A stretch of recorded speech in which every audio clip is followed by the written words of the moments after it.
नमस्ते जी। Spiritual knowledge में जो आप थोड़ा बहुत भी आपको प्राप्त हो रहा है, इसको और अधिक निष्ठा से प्राप्त करना है। इसलिए प्रतिदिन मेरे इस वीडियो को जो 15 से 20 मिनट के बीच का होगा, इसको आप जरूर देखने का प्रयत्न करें। बच्चों को भी प्रेरणा करें अपने, और अन्य लोगों को भी इसको फॉरवर्ड करें। आज का जो हमारा विषय है वो है विद्या और अविद्या। कहते हैं शास्त्र, विद्या को भी जानना है और अविद्या को भी जानना है। जैसे कहते हैं सत्य को भी जानना है और असत्य को भी जानना है। एक बालक ने प्रश्न किया कि हम केवल सत्य को ही जाने, असत्य को हम नहीं जाने। तो निश्चित रूप से मैंने उसको जो समझाया आपको बता देता हूं कि जब हम केवल मात्र सत्य को ही जानते हैं, असत्य को नहीं जानते हैं, तो शायद हम असत्य को किसी परिस्थिति में सत्य मान सकते हैं। इसलिए यह सही है और यह गलत है। इसका निर्णय आपको कराता है विद्या और अविद्या। विद्या जो जैसा है उसको वैसा ही कहना, वैसा ही मानना और वैसा ही लिखना, ये सत्य है। और जो सत्य है वो विद्या है, और इसके विपरीत अविद्या है। तो विद्या की प्राप्ति हमें कहाँ से होगी? तो विद्या की प्राप्ति का सर्वोत्तम साधन है, वह है हमारे 4 वेद, ऋग्वेद, यजुर्वेद, सामवेद और अथर्ववेद। इन चारों वेदों के अंतर्गत समस्त प्रक्रियाओं को विद्या के रूप में परमपिता परमात्मा ने हमारे सृष्टि के प्रारंभ में, हमारे जीवन से पहले हमें प्राप्त कराया है।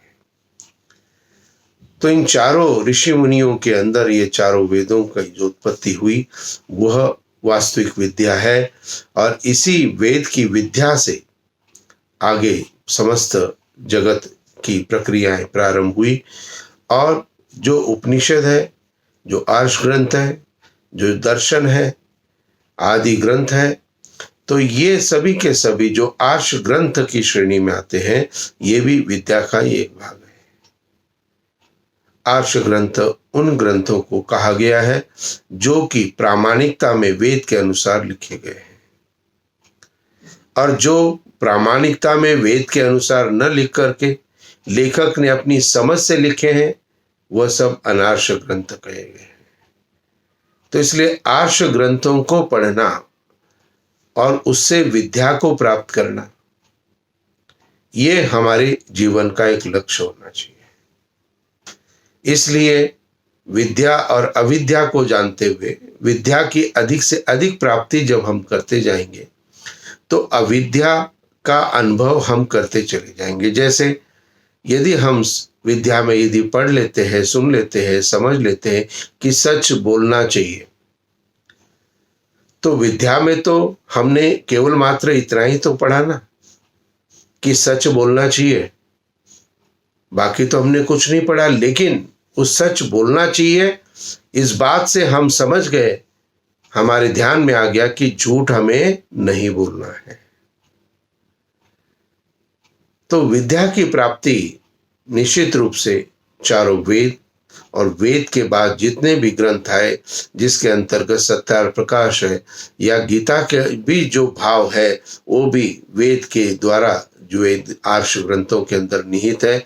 उपनिषद है, दर्शन है, और भी अनेकों ग्रंथ ऐसे हैं जो कि ग्रंथ आर्ष ग्रंथों की श्रेणी में आते हैं। तो इसलिए विद्या प्राप्ति करो।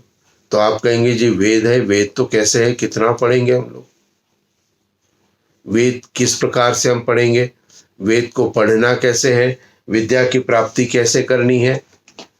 तो विद्या की प्राप्ति में वेद के जो मंत्र आते हैं, उन मंत्रों का जो हिंदी में अर्थ वेद के अंदर दिया गया है, वह अर्थ हिंदी के अंदर सरल शब्दों में दिया गया है। वेद का मंत्र संस्कृत में है, लेकिन उसके नीचे शब्द का अर्थ लिखा होता है। शब्द का अर्थ है, जैसे मंत्र में जो जो शब्द है उसका पर्सनल क्या क्या अर्थ है, और उसके बाद नीचे तीसरा उसी मंत्र का भावार्थ होता है। भावार्थ जो सरल हिंदी के शब्दों के अंदर में उस का भाव, उस मंत्र का भाव प्राप्त होता है। बहुत से लोग कहते हैं कि आचार्य जी वेद तो बहुत कठिन है, पढ़ेंगे तो समझ में नहीं आएगा। तो एक मंत्र मैं बोल रहा हूँ, उस मंत्र का जो अर्थ दिया गया है उसको भी मैं पढ़ रहा हूँ और उसको आपको सुना रहा हूँ।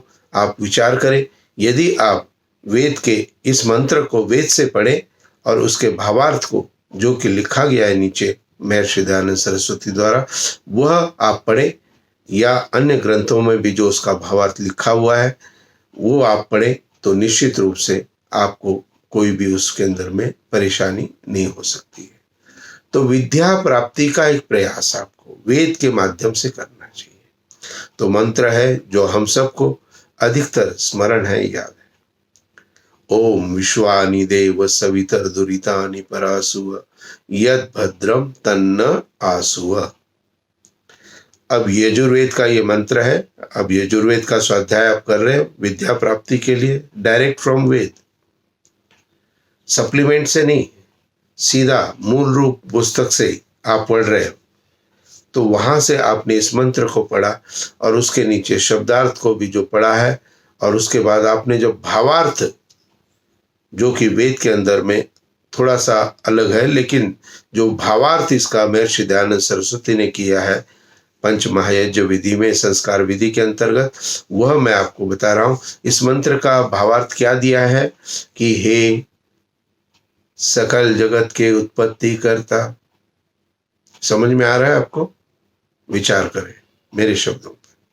हे सकल जगत के उत्पत्ति करता, समग्र ऐश्वर्य युक्त शुद्ध स्वरूप, सब सुखों के दाता परमेश्वर, आप कृपा करके हमारे संपूर्ण दुर्गुण, दुर्व्यसन और दुखों को दूर कर दीजिए।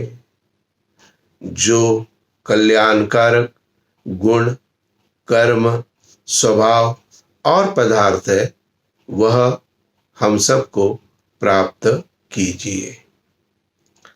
अब ये इतना सरल है कि एक साधारण पढ़ा लिखा हुआ व्यक्ति भी इसको समझता है, इसको समझाने की जरूरत नहीं है। ये सकल जगत के उत्पत्ति करता, समग्र ऐश्वर्य शुद्ध स्वरूप, सब सुखों के दाता परमेश्वर, परमात्मा के लिए कहा गया। ये तो आपको समझ में आ गया। आप कृपा करके हमारे दुर्गुण, दुर्व्यसन, दुखों को दूर कर दीजिए, ये भी समझ में आ गया। और जो उत्तम गुण, कर्म, स्वभाव और पदार्थ है वह हमें प्राप्त कराइए। अब आप सोचते हैं कि मैंने वेद का ये मंत्र पढ़ लिया और उसके नीचे का भावार्थ भी मैंने पढ़ लिया, अब मैंने स्वाध्याय मेरा हो गया। विद्या प्राप्ति हुई क्या? नहीं हुई। विद्या प्राप्ति तब होगी जब आप उसका मंत्र का आत्मचिंतन करोगे,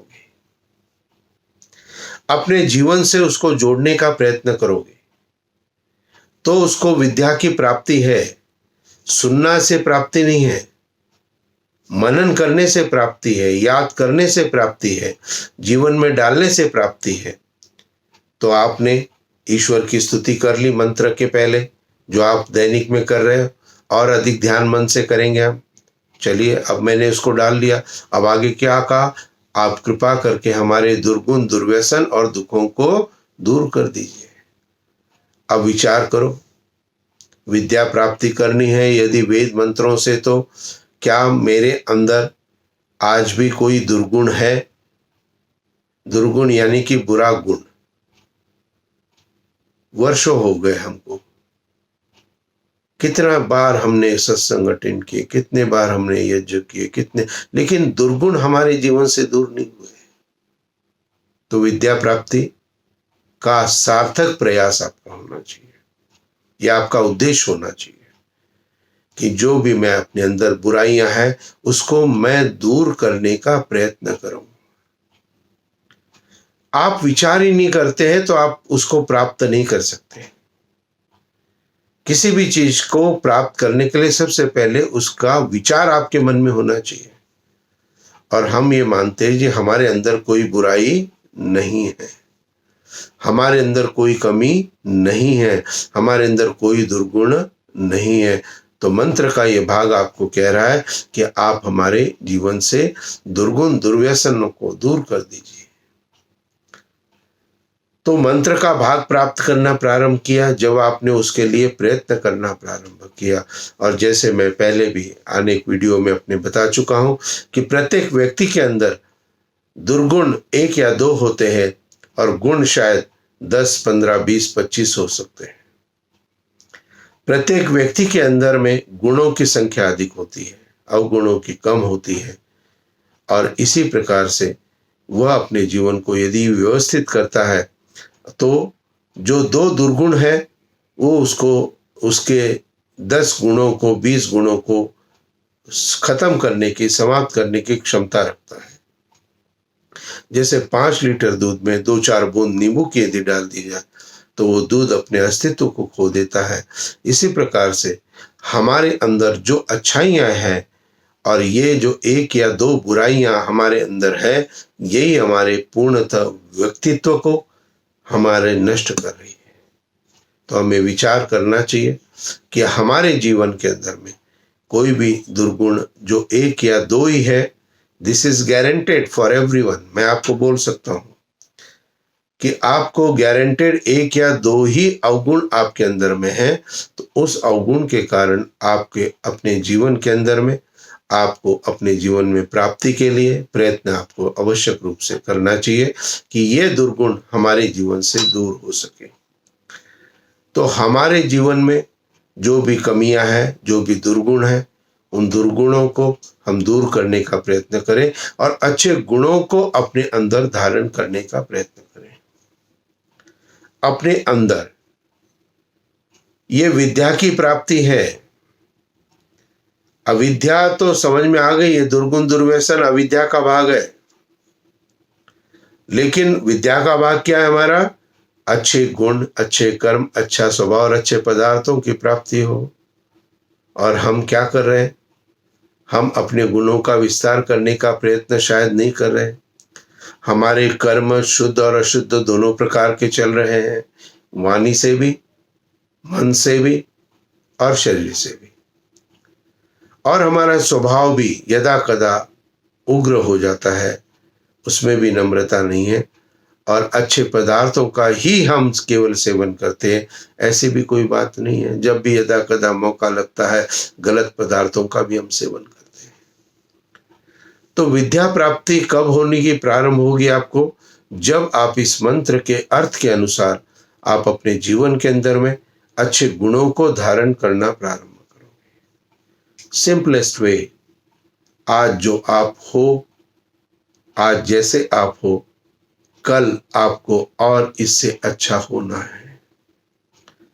और कल फिर निश्चित करो कि आज जैसे मैं हूं, मुझे कल और अच्छे तरह से अच्छा होना है। धीरे धीरे अच्छे गुणों का विस्तार करोगे तो अवगुण अपने आप समाप्त हो जाएंगे। और दूसरा, कर्म हमारे जो वाणी से हम करते हैं, झूठ बोलते हैं, अपशब्दों का प्रयोग करते हैं, किसी की निंदा हम करते हैं, असत्य हम बोलते हैं, अत्यधिक क्रोध का हम प्रयोग करते हैं, मन के अंदर किसी के प्रति हमारी जलन है, ईर्ष्या है, द्वेष है, हर जगह उस व्यक्ति की हम बुराई करते रहते हैं, तो ये अवगुण है। ये तो इसको तो दूर करना ही पड़ेगा। तो हमारे जो कर्म कैसे होने चाहिए? शुद्ध होने चाहिए, पवित्र मन के अंदर किसी के प्रति कोई दुर्भावना नहीं है। वाणी से भी अच्छी वाणी हम प्रयोग कर रहे हैं और शरीर से भी अच्छे कर्म कर रहे हैं। और हमारे स्वभाव में क्या है? विनम्रता है। हमारे स्वभाव में क्या है? विनम्रता है। इस संडे का पारिवारिक प्रवचन जो आएगा आगे, जो कि शायद 30 या 31 तारीख को होगा। 31 का संडे है शायद।